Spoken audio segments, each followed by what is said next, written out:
हमारे गांव में से कमा के कैसे ले जाते हैं? जब नहीं मक्का का जितने पिंजारा आता मुसलमान और राम राम बोलने में क्या है? जय श्री राम बोल, जय श्री राम बोलने में बोल रहे जय श्री राम, जय श्री राम, जय श्री राम बोल, जय श्री राम बोलने में क्या है? बोलना पड़ेगा। तूने हमारे गांव में किसको इजाजत दी? तुमने गांव में पूछने की। बोल जय श्री राम, जय श्री राम बोल जय श्री राम, जय श्री राम। अस्सलामु अलैकुम व रहमतुल्लाहि व बरकातुहू।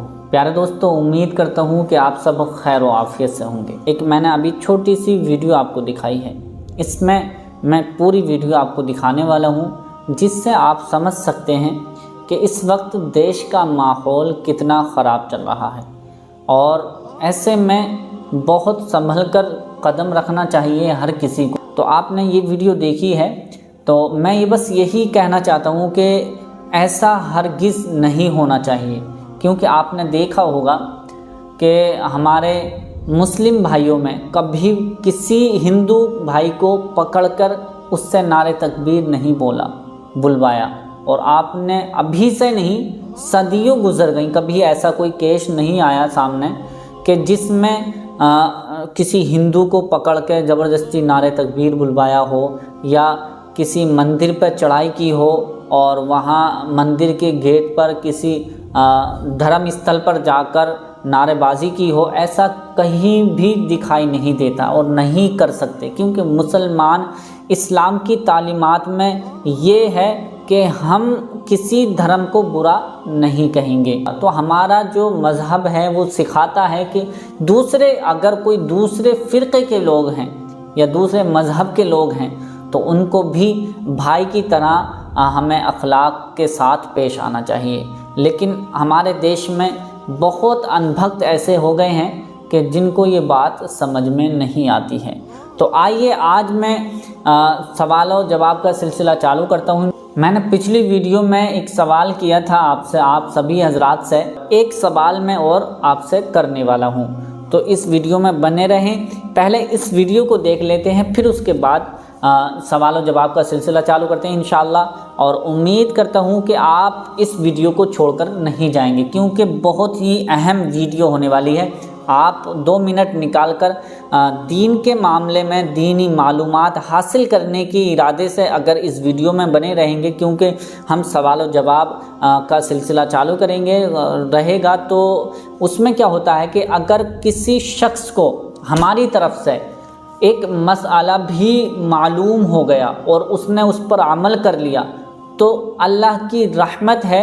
हम अल्लाह की रहमत पर उम्मीद रखते हैं कि हमारा वही बख्शिश का ज़रिया बन सकता है। तो इसलिए सवाब की नीयत से आप इस सवाल और जवाब को सुनकर जाएं, ठीक है, और सीखें। अल्लाह पाक हमें ज़्यादा से ज़्यादा इल्म दीन सीखने और सिखाने की तौफीक अता फरमाएं।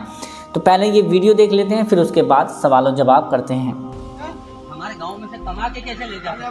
जब नहीं मक्का का जितने पिंजारा आता मुसलमान और राम राम बोलने में क्या है? जय श्री राम बोल, जय श्री राम बोलने में बोल रहे जय श्री राम, जय श्री राम, जय श्री राम बोल, जय श्री राम बोलने में क्या है? बोलना पड़ेगा। तूने हमारे गांव में किसको इजाजत दी? तुमने गांव में पूछने की। बोल जय श्री राम, जय श्री राम बोल जय श्री राम, जय श्री राम। मेरी बात सुन, जय श्री राम, हिंदू संगठन बोल जय श्री राम, बोल जय श्री राम। जय श्री राम बोलने में क्या है? बोलना नहीं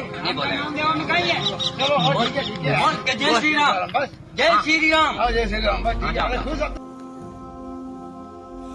तो आपको समझ में आ गया होगा कि देश का माहौल इस वक्त बहुत ख़राब चल रहा है। हर शख्स अपने अपने काम पर ध्यान दें और किसी भी फालतू बातों पर ध्यान न दें। तो इंशाअल्लाह अब उसका सवाल और जवाब का सिलसिला चालू करते हैं। मैंने सवाल किया था पिछली वीडियो में कि रुकू और सजदे में कौन कौन सी तस्बीह पढ़ी जाती है।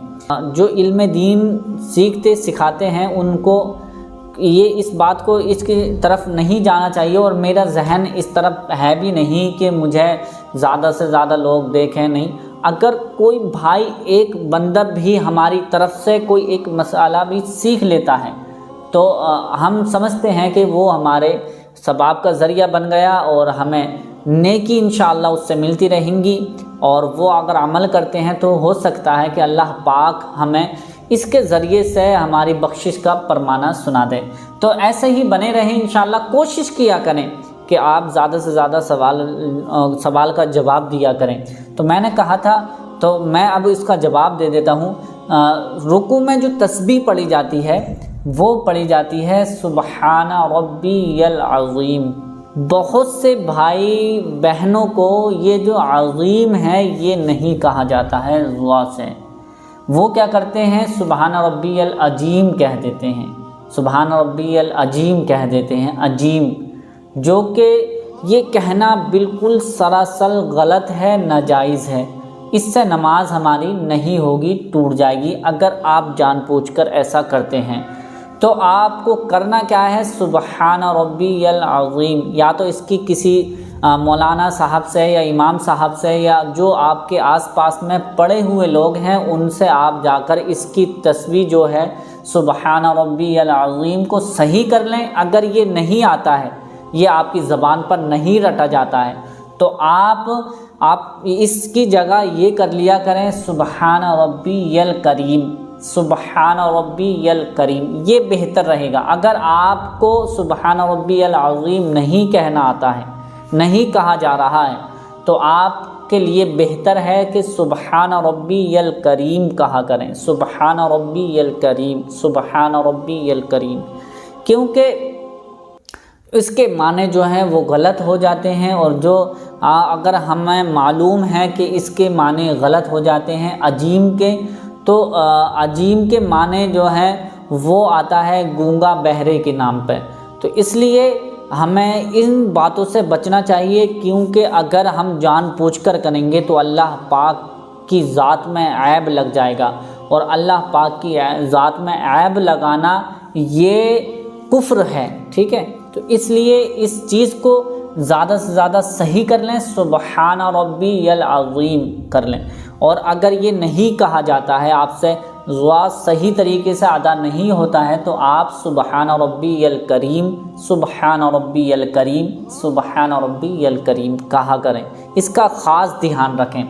और दूसरा जो मैंने कहा था कि सजदे में कौन सी तस्बीह पढ़ी जाती है, वो सजदे में है सुबहान रब्बियल आला, सुबहान रब्बियल आला, सुबहान रब्बियल आला, सुबहान रब्बियल आला।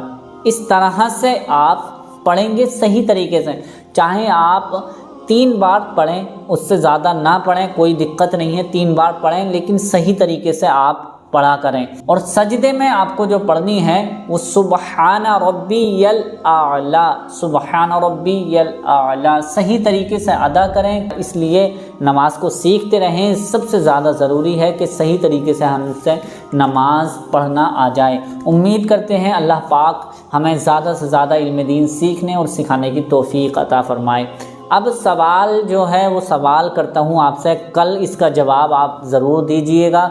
कोशिश करें कि अगर आप गलत भी कह रहे हैं तो उसकी इस्लाह हो जाएगी इंशाअल्लाह। कोशिश किया करें कि गलत भी है, आपको जो समझ में आता है वो उसका जवाब ज़रूर दिया करें।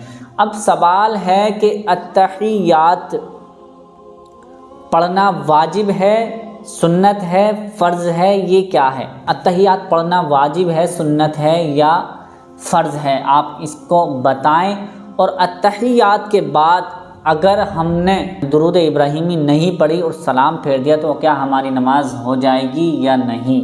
अब इसका भी जवाब इंशाअल्लाह आप ज़रूर दें। इन दोनों आज मैंने 2 सवाल किए हैं आपसे कि एक तो अत्तहियात को पढ़ना सुन्नत है, वाजिब है या फ़र्ज़ है, इसका बताएं।